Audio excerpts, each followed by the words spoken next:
Your call has been forwarded to an automatic voice message system. Matt Horn is not available. At the tone, please record your message. When you have finished recording, you may hang up or press 1 for more options. My dearest Lara, I often think about the shame I have brought upon our family's name. Croft, what does it even mean?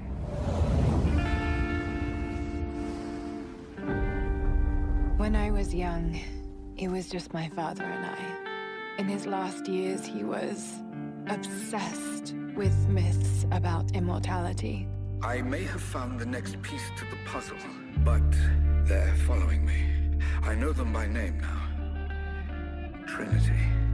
Of course, no one believed him, including me.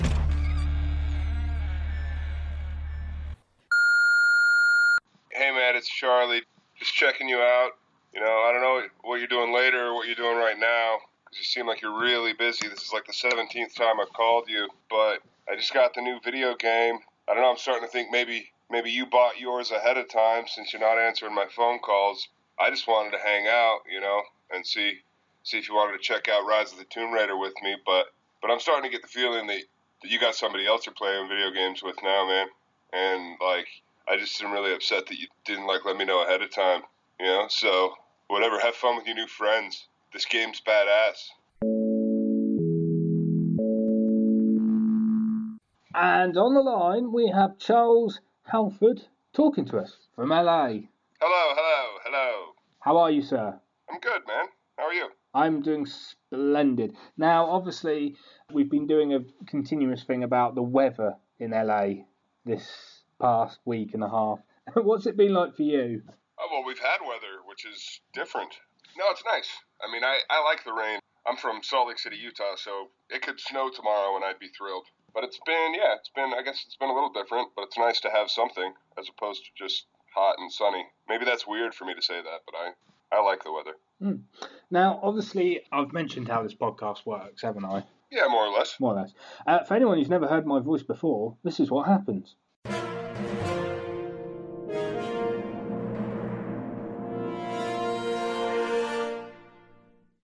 Hello, and welcome to Matt Horn Meets. I am a computer, the Hawk 1000. I am here to tell you how the podcast works. Throughout the interview, both Matt and the interviewee will be selecting objects for use in the final part of the podcast, where the interviewee will be pitching a film idea. It should be noted at this point that the interviewee's responses are real and at time of recording, and none of the objects have been selected beforehand. Thank you, and goodbye.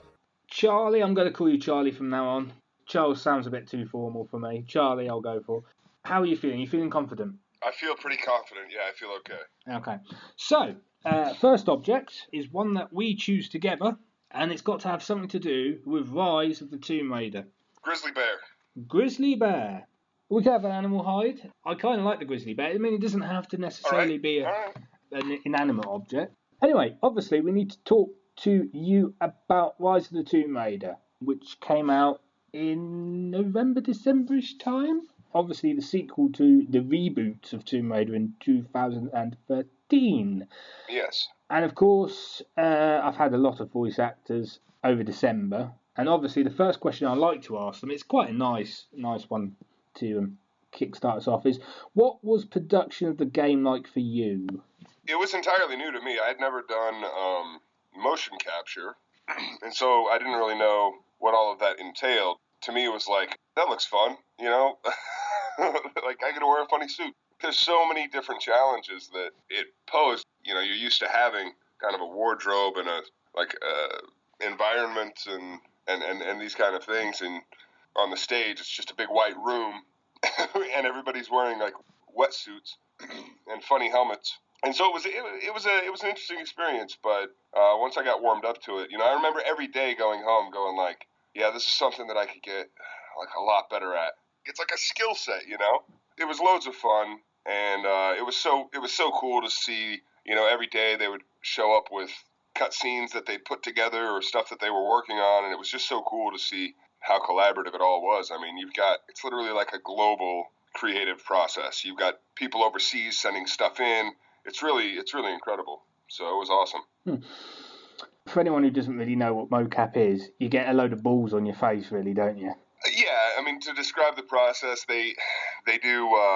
It's something like I want to say something like 300 dots on your face that are all specifically like placed. So that consists of the makeup, which is not something you're not used to getting in acting. Only this time they're just covering you in dots versus covering your spots. And then you get into this. It's literally a wetsuit with like reflective ping pong balls stuck all over it strategically, and then they put on this big, weird, like big helmet that has 4 cameras that protrude out to the front and point back at your face. So that covers your close-up, your facial expressions, and then you go out onto the stage, and there's literally 300 or 400. I mean, I don't know how many hundreds and hundreds of HD cameras, ceiling, walls, and then like 7 more cameras on the stage that people are actually operating. And so everything is recorded, and that was also something different. Going forward, I'll know what to expect more. But in television, you have some rehearsal time. As they set up cameras, lights, and you do master, medium, close up. But these guys with motion capture, it's all happening all at once from the second they say action. Every single tick of your face is being recorded, and it's really art meets technology. And what they're doing with it is just like incredible. Like I can't wait to see like the games that come out even this year. It's all moving so fast. They are kind of like films, aren't they? More or less. Yeah, more or less. I guess the scripted version of it. Whatever the storyline is, they have that story arc, and a lot of that. Yeah, it works like a film. Again, the technical side of it is different.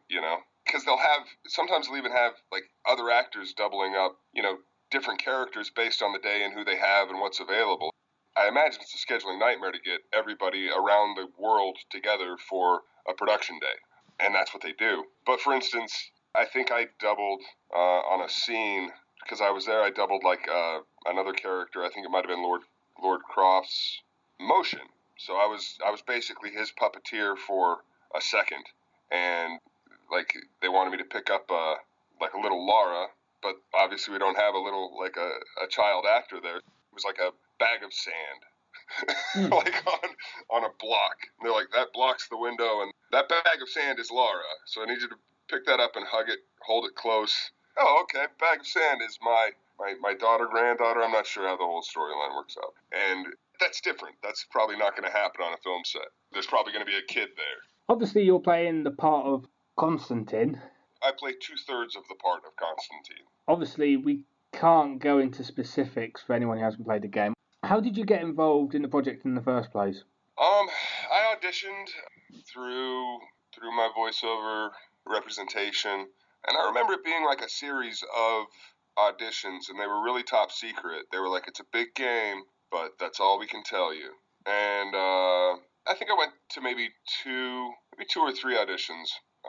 One maybe in the booth, and then 2 in person. It might have just been 1. Then like I got news that I'd gotten the part, but it wasn't going to work for like months, because again, these things take a long time in scheduling to get made, which is also different from film, because in film and TV it's sort of like, okay, we've got the locations, we've got the actors, let's get this thing done. And this is a lot more methodical and getting everyone available to kind of make the thing in between their other stuff. And at least from the actors' standpoint. Eventually I got it. I was really thrilled because I haven't done a bunch of voiceover stuff before. In the voiceover world and in the video game world, I mean, I'm still in that like early days. It feels like, getting my first like film work and stuff, like, oh yeah, cool, like I get to do that. But sadly, there was a conflict. They were like, oh, they want you, but it's going to be months from now, and they need you to shave because of the dots on the face. And I just started Constantine, the television show, and they wanted me bearded. And I remember the whole year I was trying to come up with excuses like why Chaz, my character in Constantine, could shave so I could like go do this video. Like I was like trying to find logical ways to change because I just wanted to do it all. And eventually they had to start recording some mocap. I don't know the exact percentage, but I would say maybe half of Constantine's movement was performed by Zach Ward. and they modeled his face and all of that as the character. When Constantine finally wrapped up and I was able to shave, as silly as it sounds, it was literally over a beard. Then I got to go in and do like the last couple days of mocap and did all the voice dubbing and stuff after that. So that's basically the process. I don't know. That's probably a boring story, but that's how it worked. I just find it amusing that you were obviously Constantine in Rise of the Tomb Raider, but you were also in the TV series Constantine. Something in the stars. It's time for your next object. All right. I'm really coming around to these. Maybe it's the coffee, but, I like this one. I'm more excited this time. We shouldn't be, because it's a 5x5 signed, yes, I signed it myself, a 5x5 signed photo of me. That's what I get? That's what you get, yeah. All right, cool. The question that goes with it is, what made you want to get into acting in the first place? It started out as something less cool. I think I really wanted, like attention. I was the youngest of 4, without getting into a bunch of psychology. I figured out that if I could manipulate my emotions and tell some stories, that I would get a little extra attention. Once I realized that was acting, then I had some focus. And then basically once I was actually able to take an acting class, which was I think in 8th year, I got like my first A for doing the stuff that I was getting like F's in all my other classes for, which was acting out and getting attention. The rest is history, I just kind of casually followed that nudge, but I think without acting, it's fair to say I wouldn't have graduated high school, and I wouldn't have gone to college, and I wouldn't have dropped out of college, and I wouldn't be living in Los Angeles. So I don't know if it was ever so much a decision as just a reaction. Well, Charlie, it's now time for my favourite part of the podcast. It is, quite simply, the quickfire round, which isn't a quickfire round, but we're saying it's a quickfire round. A quick fire round. Which isn't a quickfire round, but we're saying... Which isn't a quickfire round, but we're saying that it's a quickfire round. Yeah, pretty much. And this is the part where you get to choose from 1 to 5 objects in exchange for 1 to 5 questions that I'm going to ask you about your acting career. You get to choose these objects for my ISU, which stands for the Imaginary Storage Unit, and no, I haven't gone mad. It's kind of like the TARDIS meets Sherlock's Mind Palace. Okay. So, how many objects would you like? 3. 3 objects. Here we go. So, what objects would you like, Charles? I want that supermassive electronic telescope. Okay. I also want that tea set. Tea set, yes. And I want your boxed Doctor Who DVD collection. Okay. Right, okay. That's fine. The first question on the quickfire round, which isn't a quickfire round, but we're saying it's a quickfire round, is... Right. I already like you already because I can kill 2 birds with 1 stone, because obviously you did Rise of the Tomb Raider as mocap, but you also did Fallout 4 as well. I did a couple of voices somewhere in there. What was it like working on Fallout 4? That was like one day in the booth. I don't want to romanticize it too much. Some days it's just like that, you go in and there's like a bunch of words. And again, I'm still kind of new to it. The first video game I ever did was back in like 2005, and it was Star Wars Knights of the Old Republic. And that's it. Those are my video games. We covered them all. And that was another day of, I showed up, it was 1 day work. There was going to be 10 or under characters. I'd never done anything like this before. And I walked in totally unprepared. Then I see George Newbern, you'll know as a voice. He did like Sephiroth, and he's done a ton of stuff. I'd done a film with him, and he's walking around with a big stack of papers, like 100 papers. I'm like, is that the script? And he goes, oh, yeah, it's going to be a lot of work today or something. And I, like, timidly walked over to the receptionist. I was like, am I supposed to have, like, a script? She's like, oh, yeah, let me get that for you. And it's like it is like a brick of paper. And you have about 4 hours or less or something to get through hundreds and hundreds of pages of dialogue. If you've seen a voiceover script, it's also very different. It's like 3 columns, and there's a character on the left, there's like the line of dialogue in the middle. A lot of times it's just your character. Rarely do you actually get what you're playing off of, which is contrary to a lot of acting thought. And then in the 3rd column, there's just like direction, which sometimes is like really specific, sometimes is just says like Zen-like. How do I act Zen-like? And it's go. So that's the direction, that's what you're expected, and you go.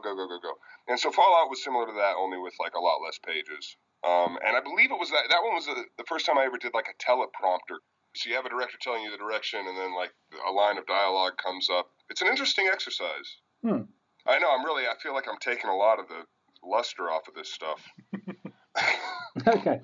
So the second question of the quickfire round, which isn't a quickfire round, obviously, but we're saying it is. Which is obviously not a quickfire round. Yeah, is obviously you mentioned Star Wars: The Old Republic, which you did voices for. Have you seen the new Star Wars film, and what did you think of it? Oh, man. No, you know what? I want to lie, but I can't lie to you, Matt Horn. I have not seen the Star Wars film yet, so I can't really comment on the Star Wars film. It looks good, doesn't it, Charlie? You can say that. Yeah, no, it looks great, and everybody I've talked to loves it. I don't even have like a cool like reason to have not really seen it, other than like traveling, and I guess I could make it sound cool. Be like, I'm working on this really cool painting, but it's not that cool of a painting. It's Dr. Seuss's The Sneetches, No Star Wars yet, and I'm excited to see it. Okay. Well, the third question in a quickfire round, which isn't a quickfire round, but obviously we know it isn't, is a quite nice one. It's one where you can bitch about people. Which actors have been your favourite to work with, and why? Oh, man. I've had the good fortune of not having to work with too many actors that weren't fun to work with. I learned from all of them. I mean, everybody on Constantine was cool, and I think that one's like just at the front of my mind because it was again a first time experience for me. I'd never, been on a pilot season of a show, especially a show like that where it was genre and we were very involved with like the fans and we had to move to Georgia, so it was like this whole like adventure, and they were like family. So I would just give a hats off to everyone in the cast, even guest cast, and everybody in that show. Before that, I had the privilege of working with Anthony Hopkins. It was probably about like 2003, and I just did one line of work in this film, The World's Fastest Indian, which is a beautiful film. And just getting to hang out with him and seeing the type of character he is, and how he just seamlessly moves from being like a righteous dude sitting next to you off camera to like a righteous dude in front of the camera. He's just a good human being, and he's super talented, and he's totally like modest, and he's a real impressive guy. And I could go on and on. There's lots of wonderful people in this business. It's now time for that part of the podcast I dread. Oh dear. Oh no. Why do we do it for 2016? I don't know why. Someone thought it would be a good idea, and I said no, but we're still doing it anyway. So here we go. It's that part of the show called Ask Matt Anything, where my role as interviewer is suddenly flipped to Charlie over in LA, so he can ask me a question that isn't, how did you get into this in the first place, and what do you do in your spare time? Go on, Charlie. Why are you so innovative? Oh, that's a good question. What do you mean, why am I so innovative? I mean, the whole quick five, it's not a quick five, but really isn't a quick five, and the objects, you're really pushing the envelope. What is your favorite color? That's a good question. Red. Red. And how do you feel about Manchester U this year? They're going to lose to Leicester City if they haven't already. That's what I was thinking. I should point out that Leicester City, where I'm from, funnily enough, is ranked, I think it's first in the Premier League at the minute. So go on, Leicester. There we go. Now it's time for the fun part of the interview. Going back to normality. So to recap the objects, we've got a grizzly bear, Charlie. We've got a 5x5 photo of myself, a supermassive electronic telescope, a tea set, and a box DVD collection of Doctor Who. And with those objects, Charlie, you've got to pitch to me an idea for a 5 to 10 minute short film. All right. I'm writing these things down now. Tea set and boxed DVDs of Doctor Who. Okay. And you want a pitch for a short film. Imagine, if you will, two lovers having a regular Friday cup of tea. Just when a grizzly bear starts prowling the neighborhood. They decide to ignore the grizzly bear by watching their boxed DVD set of Doctor Who. And they turn it up really loud because the grizzly bear's murdering all of their neighbors. So they end up barricading themselves in the house. And all you hear is Doctor Who in the background at a ear-bleeding volume.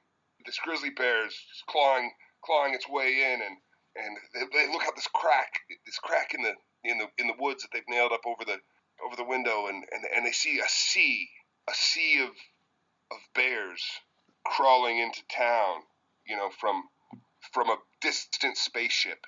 And they say, what is this? Are these space bears?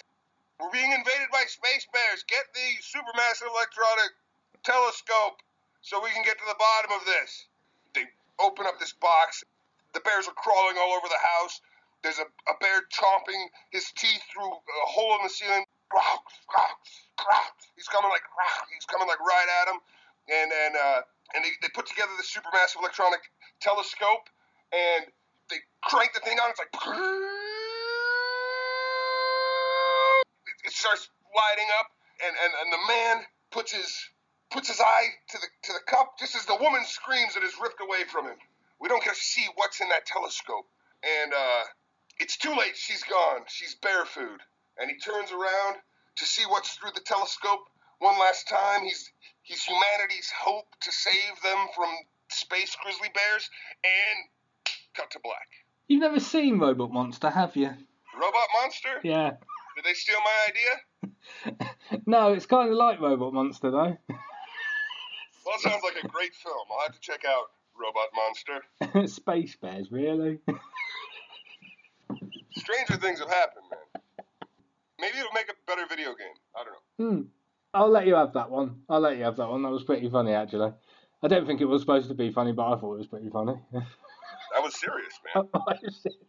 I didn't get into the catharsis of the human experience like I'd intended. Like the bears are like a metaphor, Never mind. If you didn't get it, you didn't get it,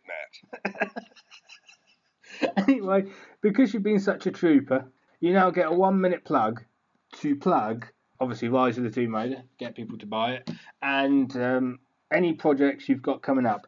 My only plug is this. Enjoy life, have fun.